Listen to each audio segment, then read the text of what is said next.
Hello Pats Nation. May we all have a great Tuesday. In today's video, we're going to talk about Belichick's interview where he surprised everyone and revealed the 14 layoffs so far that are likely to increase. Check if you are already subscribed to our channel so you don't miss any updates. The New England Patriots played their final preseason game of the summer on Friday night, giving them almost 4 full days to finalize their 53-man roster. While the deadline to be below the league-mandated threshold does not come until Tuesday, 4 p.m. Eastern Time, they wasted little time to start shuffling the team around. The first cuts were made on Saturday, followed by more moves on Sunday and Monday. By the time cutdown day came around, New England was down to 77 players, 24 shy of the mark. Why start early though? All players put onto the waiver wire will only enter it on Tuesday anyway, and there are no salary cap or other benefits to be gained. For Patriots head coach and de facto general manager Bill Belichick, the issue is more complex than that. For him, the cutdown procedure also encompasses everything from logistics to human decency. There is a number of reasons for starting early, one of them being just volume. Belichick told reporters on Monday, "We have to make 37 transactions, and in some cases when the decision is clear-cut, I think it just helps the player get a little bit of a head start on his future. If we don't have a spot for him here, because of the relationship that we have with those guys, they've worked hard. They've done what we've asked them to do. They've done their best. Maybe there is a spot for them somewhere else.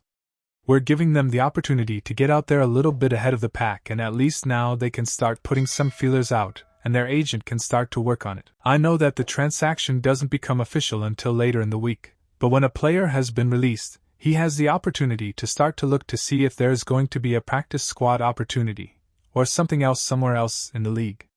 As of Tuesday morning, the Patriots have parted ways with 14 players. A majority of those, 12 to be precise, have either been placed on waivers or released directly, depending on their experience. The other 2 were waived with an injury designation, LB Diego Faggot, and used as trade capital, RB Pierre Strong Jr. For the guys that have come in and done all that we've asked them to do and worked hard, I hope they get another opportunity somewhere. I hope things work out for them somewhere else. Maybe they're in a better system, fit, or another team has less depth than we do and so forth, and some of those guys are going to end up on other teams. Continued Belichick in his explanation of why the Patriots made those moves early. So, it's partially to maintain a relationship with them and their representatives. It's things that are already in place here that I don't feel like are going to change, and it just accelerates the process for us, because again, we have a lot of things to do in a fairly short amount of time and things that you can do, if you will, ahead of time before the deadline.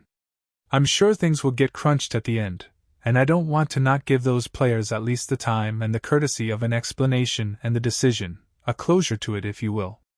I think they deserve that based on what they've given me. When you try to do 37 guys in an hour, it can just feel pretty dismissive of what the players' effort and commitment has been. I want to recognize that because some of these guys have worked as hard as they could for the last however many months, in some cases years, and done all they could. The 14 players who have already been let go will soon be joined by plenty of others. And while some will eventually return as practice squad pickups or on the injured reserve list, cutdown day will also present the end of the road in New England for others. The human element involved in this process makes it a challenge for players and decision-makers alike. Unfortunately, we all know that 90 has got to go to 53. It's 37 players who can't be on the 53-man roster, and we all knew that when we signed up for it. I've been on waivers myself a few times, so I know what that's like to be told, "You don't have a place here," and some of us end up somewhere else. It's part of the process, Belichick added. Whether it's the right or wrong thing to do, I don't know, but I try to do the best that I can. I try to be respectful for the players and what they're going through and what their future is, if it's not here. I try to communicate that to them in the best way that I can. We deal with multiple people in the organization and talk to their representatives and so forth. We try to handle it as professionally as we can, let's put it that way. What is your opinion of the current Patriots squad? Do you think we can make the playoffs? Comment below. If you want to stay up to date on all Pats information, subscribe to the channel and turn on notifications so you don't miss any news. In the video that's appearing on your end screen, you'll check out another Pats update that rocked backstage. Until the next video. Go Pats!